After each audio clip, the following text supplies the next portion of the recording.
Mateo. He was a boy who worked at this little shop. They have like grocery stores, but a lot of the stores like down the streets are just like little, like a little room, and then there are bars. So like you just have to ask, like say, hey, I want that, like those chips over there, and they'll grab it for you, and you can pay for it. So he worked in one of those, and our mission president, he asked us to make a goal to talk to 10 people, at least 10 people on the street and every day.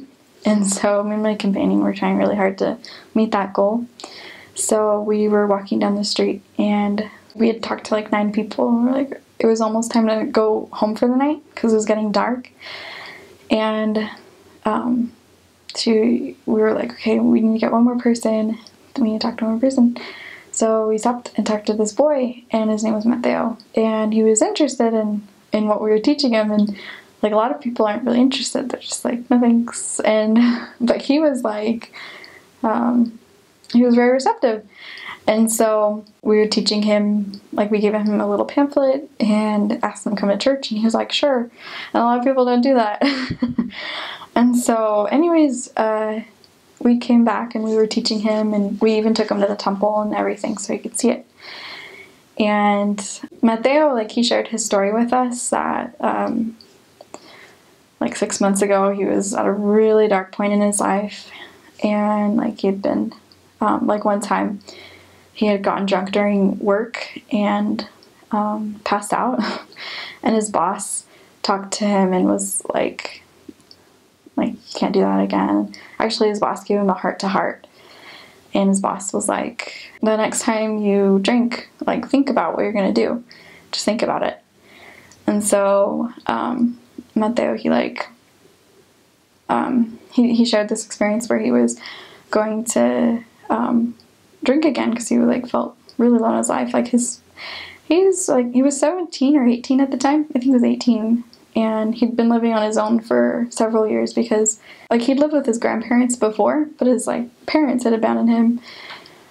And so he left his grandparents when he was old enough just to work on his own.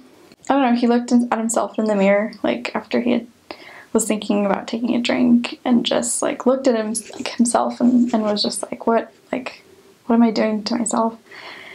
And so we would come by the little store several times, like during this, I don't know. We would come by the store several times, and we would talk to his other coworker who were trying to teach him the gospel. And Mateo, he would always be in the back, and he would put on his headphones and listen to hard rock music, he would tell us. He would listen to like really just screamo music type thing, and to drown us out so he wouldn't listen to us because he didn't want to like listen. And he had hair in his back that was like kind of long too. And after teaching him several times, he actually like cut off his hair, and like I don't know, every time we saw him he had like dressed up better, and like I don't know, he just looked happier and like cleaner, and I don't know.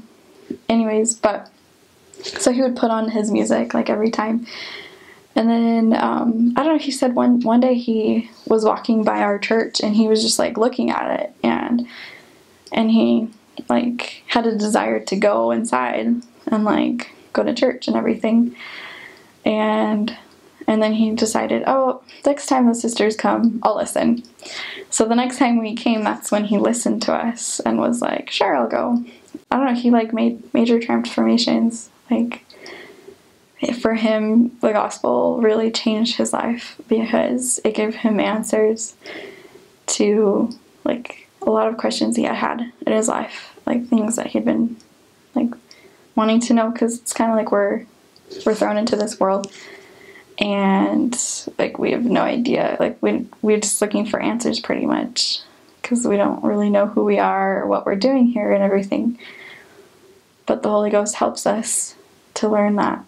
Like one of my favorite like story to tell about Mateo is that you know, we had set like a baptismal date for him and everything, and he had to have a certain number of church attendances in order to be baptized, and he needed one more.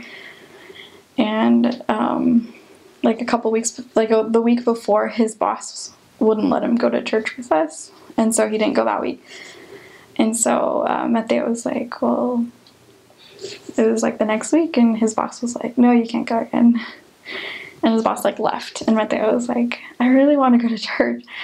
And so he took it was like a pull down door. He closed it up, locked it up, and just went to church. And he got fired that day. And he didn't care. And he was like, I'm not gonna let anything like stop me from this, because a lot of people work on Sundays down in Guatemala. So a lot of people like who are interested in the church, like they want to be baptized and everything, but like they can't give up working on Sundays to be able to go to church and everything. And so I don't know, Mateo did that, and then he was able to get baptized. And our stake president heard about him and like his story and offered him a job at his spray paint workshop. And so Mateo had a better job after that. And anyways, Mateo is serving a mission in Mexico right now. He just left a couple weeks ago, but he was really powerful. Like his testimony is really powerful.